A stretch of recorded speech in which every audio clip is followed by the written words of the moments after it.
Maybe movies. I am the keeper of the stars. How do they get over there? You need to pay more attention. I think I do. Less of the drugs. He's a slippery one, this one. You're telling me. You haven't been stuck in here as long as I have. Well, I'm next to the guy, so that's a lot more intimate. Hello, and hope everyone has had a good start to the week. Hello, I am Max. Oh, I am Sam. And I'm Chris. And we are here to discuss Act 3 of our new version of Withnail and I, starring Roald and Dr. Gonzo in Fear and I. Right when I'm about to talk. Perfect. Exactly. Yeah. Just before we do, very, very quick shout out, and a bit of a thank you as well, to our friend Chip Colquhoun, who's been doing a Kickstarter for a book that he's been writing. It's a children's book called Rolling Off the Tongue, which is a collection of short stories heavily inspired by the works of Roald, who he's making in collaboration with Corky Paul, who is an award-winning children's book illustrator. Pleased to say that their Kickstarter has hit target. They managed to hit target actually in a matter of days, even though the Kickstarter is running for a month. So Chip's just asked to say thank you very much to everyone who's supported the cause so far. And if you're still interested in getting a copy of the book, then the Kickstarter does run until the end of the month. So do please contribute towards it. It's kind of like pre-ordering at this point, but obviously the more support that he can get, even though they've hit target, means that they've got more collateral when they go to bookstores and things like that to say, look, there is a massive demand for this book. I'm looking forward to getting a copy myself. Indeed. And also, very, very special thank you to Chip as well for becoming our first patron. Thank you, sir. Which, considering that we still haven't obviously reached enough to crack open the Drink at 100 bottle. Not quite yet. I wonder if that's a record. And with that out of the way, we're going to leap straight in, but I do have one final thing to say, which has just occurred to me. I've been trying to get this right for years, and I would just like to say to our good friend here, Mr. Kris Smith, these people deserve more respect than you are giving them. What a blast from the past. Ooh! What do you have there? I have red juice. Red juice. Well, it's Is it more the same- sort of pink juice. It is more sort of pink juice. Is it the same as your pink juice? Does that mean we should call you Mr. Pink? Why can't I be Mr. Black? Everybody wants to be Mr. Black. Ooh, no, that's not your red juice. I think I got some cider. Oh, pink cider. We got some cider. I got some strawberry cider, by the look of it. Oh, right there, boy. Very good. Fitting for the weather. It certainly is. We're going to use some ice in it. That's right. Then it all goes watery, doesn't it? I'm going to stop now. Before there's a queue of people from Somerset. Leave the pitchforks at home. Right. We have got to Act 3. So Monty has appeared in the night and been spoken to rather roughly.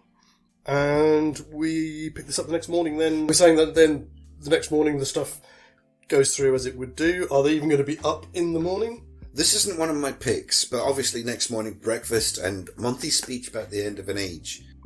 Oh, when he holds their hands while at Yes. breakfast, yeah. Yeah, just because Duke's going to have a perspective on that. Yes. I think perhaps Duke, as the narrator, he needs to, because this is comes to the root of what his philosophy is about the end of the decade, and of course the somewhat apocalyptic visions he's had of England really reinforce that notion, don't they? Absolutely, I'd agree with that. Yes, again, it's more material for him because he's getting that from a native, as it were. Oh yes, yeah. So yeah, that's perfect. I do love that. Again, when I watch that again, just that little bit was shat on by Tories and shoveled up by Labour. Yeah, yeah. It's a great speech that he does. It is a good one, and it kind of hits home, doesn't it? Because it's one or the other, and it's a world of extremes, isn't it? How do we think Ralduke's going to respond to Monty's advances?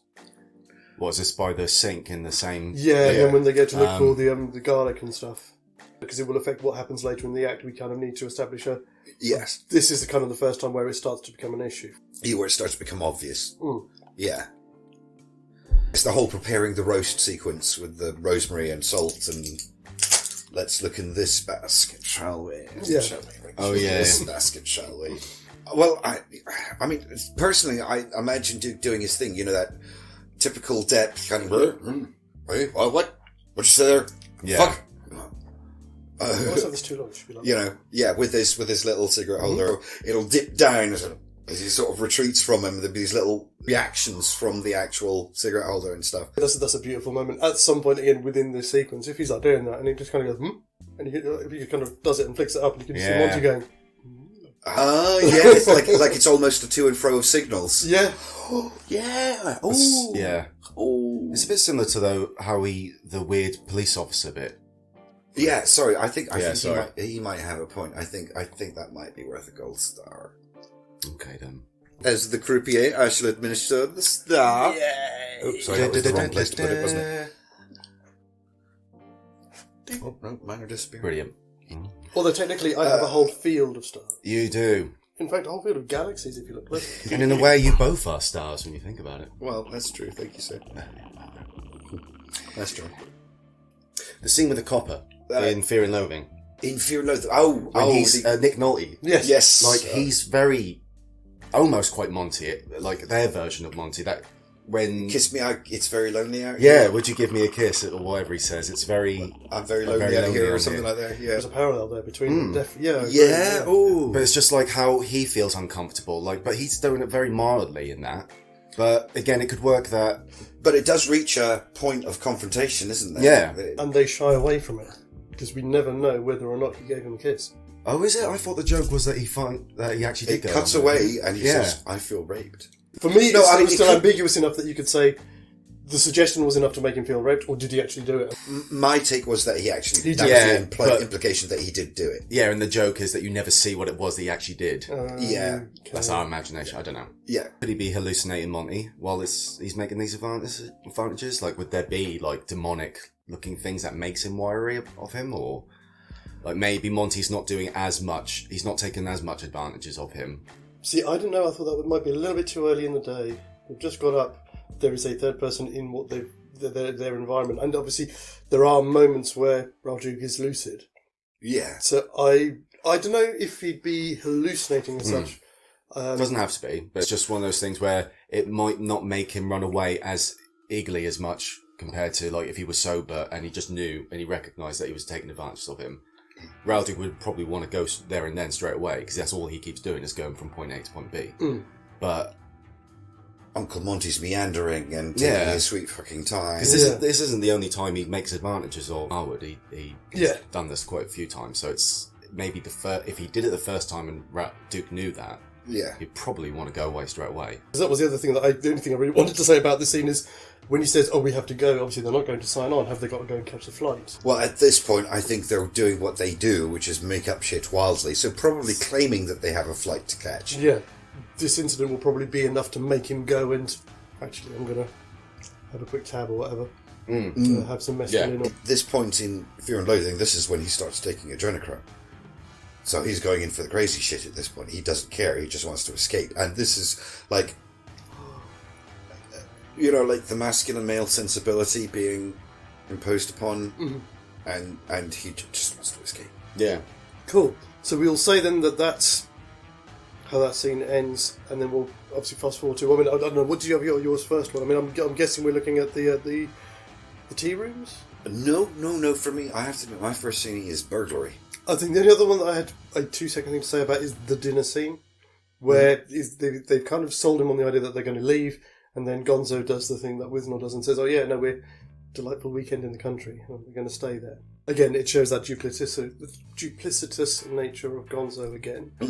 Where Raoul thinks he's got his back, and then suddenly does something completely against everything else that they've been doing so far. Drops him in it once again. Yes, I did have Burglary down as well. Let's have a look at Burglary. Did you have any particular choice of scenes that you'd like to look at? I mean, the tea room was quite interesting, but I don't know if there'd be much to add on to that, just simply the fact that they would both be disturbing the piece. But again, I don't know if that would be Ooh, a 16. crucial scene to put into... If you wanted to again throw in some another sample of like some hallucinations, we can do that there. They're in the same place, but it would be probably like just they're in a cafe full of corpses. It's Oh, only a year, 2 years after Night of the Living Dead comes out.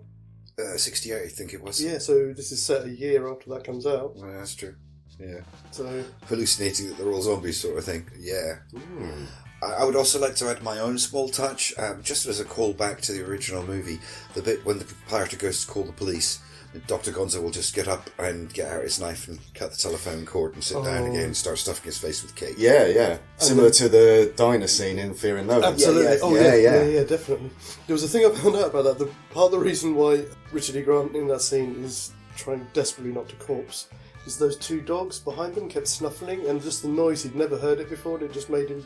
It just made him corpse. Yeah. Oh, really? Let's discuss Burglary. Yes, now this is going to play out differently.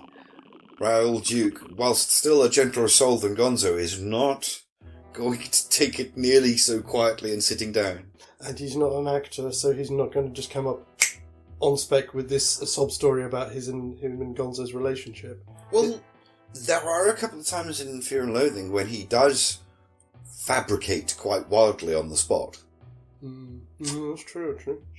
Like the whole thing about the telegram from Dr. Gonzo being in code, and that it wasn't from Dr. Gonzo, it was from Hunter S. Thompson, and all of those little things. Yes. Or the bit with the maid, when they try and convince her that they're with the FBI or whatever it is, and they're following a drug ring. Yes, of course. Yeah, that's true. So I think he would do something, he would say something, but when it came to the burglary moment, do you think he would just lash out? When he presses right up against him and he's like, I mean to have you, boy. I don't think he'd be as stiff as Mom would be. I think. Yes. So if we're saying that the house at this point is trashed, there is probably something like the curtain rod or something that you just grab and you just like... Oh yeah, no. just to hold him off with it. Oh, yeah, that'd be good. Again, that's another good callback there. Yeah, nice. Yeah, would that work? Yeah. Yeah, it'd be good. No star, though. I'll jump you on the fucking throat. Or whatever it is he says, Yeah. But how are we thinking that Monty's going to take this then? Well, I mean, being held back at distance with a barge pole. I mean, a curtain rail or whatever it is that he picks up, but literally being kept at a 10-foot, wouldn't touch you with a 10-foot barge pole. Yeah, that's true. That just the simple humiliation of being herded by someone. Oh, that's nice, actually. Yeah, because it's like... Yeah, you can't get any more shunned than that, really. It's odd. That's horrible. That for again, just imagine, again, from Monty, who is so sensitive.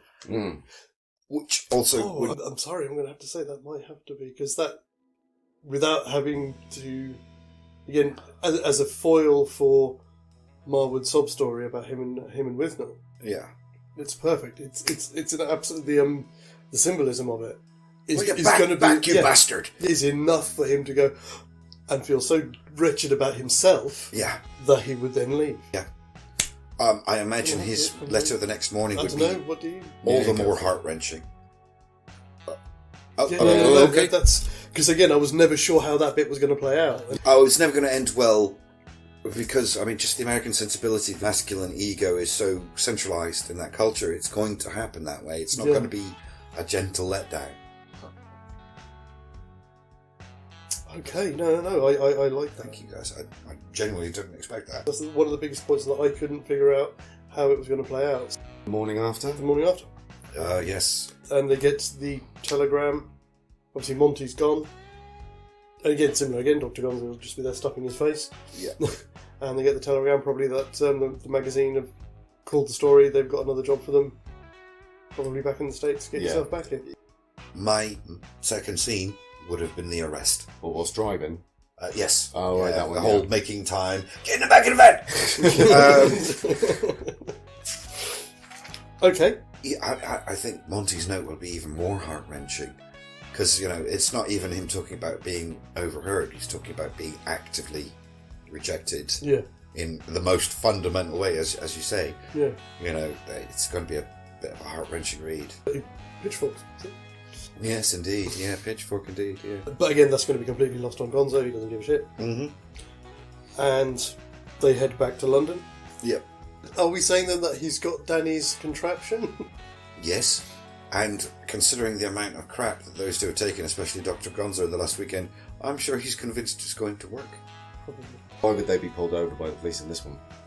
Because obviously in the original it's because he's drunk. I'm imagining that Duke is going to wake up in the car, and instead of bottle of whiskey or bottle of wine or whatever, he's taking everything that's left in the suitcase. He's drunk and he's speeding. He's weaving all over the Speeding road. wildly erratically all over the road. And making other cars beep at them. And, Yeah. Because he's got no idea what the speed limit is or anything. Yeah, exactly. He Driving hasn't on the wrong side of the road. Yeah, even that. Yeah, No. exactly. Yeah, that would work. Yes, that would definitely get the police. Wakes up and he looks up and the first things when he looks out the window is just sees this car coming straight towards him. And he's like, Yeah. So you get the cops going the other way, have to kind of swing round to try and catch up to them or whatever. Yeah, exactly. Yeah. Yeah, that's nice. How are we going to say then that Gonzo's going to be with the cops? We know Dr. Gonzo's a bit knifey. Yeah. And I have to admit, I imagine that's the reason they're going to get arrested. Is because there'll be an argument that'll be that get in the back of the van, and he'll just go, "I'll cut you, man," and does this little sway kind of thing, and it's just leap on him. Bosh. Yeah, back in the van.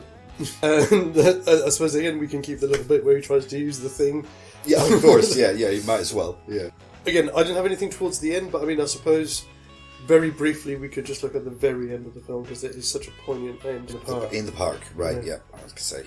So how about this then? When he goes and gets the phone call again to check what the job is, Yeah. they've only sent him one ticket. Yes, because he's his assignment. Yeah. The other thing as well is both films have references to Rolling Stones, so would there definitely be a Rolling Stones song playing in this version? Because in Fear and Loathing it mentions no sympathy for the devil. And it ends with Jumping Jack Flash. Yeah. And in Withnail, it's painted. There's a Painted reference Black, to Painted yeah. Black. Yeah. That's it. Yes, we have failed to paint it black, says Danny. Oh, yeah. So would we have a Rolling Stones song in our version? But it doesn't have to be either of those songs. But it's funny how both of them have a Rolling Stones reference. Yeah. That's very true. So, how about then when they're having that moment where he's having to say to him, "You've got to stay here," and knowing how ferocious Dr. Gonzo can get, just in the background you've got Playing with Fire. Yeah? Okay. Yeah. Yes. Because it's low key enough, but still has that sense of menace about it. Because you don't know how Gonzo's going to react. That's weird, because I know I'm going off on a bit of a tangent here, but that gives it a vibe like the ending of Trainspotting, Oh, yeah. where he's kind of walking away from a dangerous, difficult life because of this change in his circumstances. Yeah. Love that movie. That's a great movie. Unfortunately, we do lose Hamlet at the end because I can't see Gonzo doing that. I don't know. Maybe I'm just playing because, but it would be nice if he did, because after all of his crudity throughout the film, we find out at the very end he's got this eloquent soul. But it's only when he leaves the presence of Duke that it's expressed. I kind of like it. It's a nice little barb at the end of things. What do you think? Yeah. Okay. I think that. Okay. I'd happily go with that. No problem with that. Maybe what was the speech from? It's from Hamlet. Yes. I don't know. I'd imagine that maybe he'd quote something, and I'm not overly au fait, so maybe I'm wrong, but I imagine he might quote something from something like Othello, because it's about damaged friendships. Yeah. What's said by... By Dr. Gonzo. Right at the end. Talking to the wolves. With his bottle of ether. And then he just wobbled the fuck away. Yeah. Just all over the place. Yes. Awesome. So, we didn't break it. That's the first thing. We definitely didn't break it. It is a film. How do we feel about it? I like it. I do. I'm not sure if it's ever going to quite live up to Fear and Loathing, but it feels like a pretty good movie. Yeah. It has the beats there. We've seen where the parallels are between the original film, how they would work in this new version. Mm-hmm. We haven't deviated too far from the plot too much. No, we we definitely haven't- don't break anything. No, we have to prepare ourselves for going over the pond and seeing how our wayward Brits fare in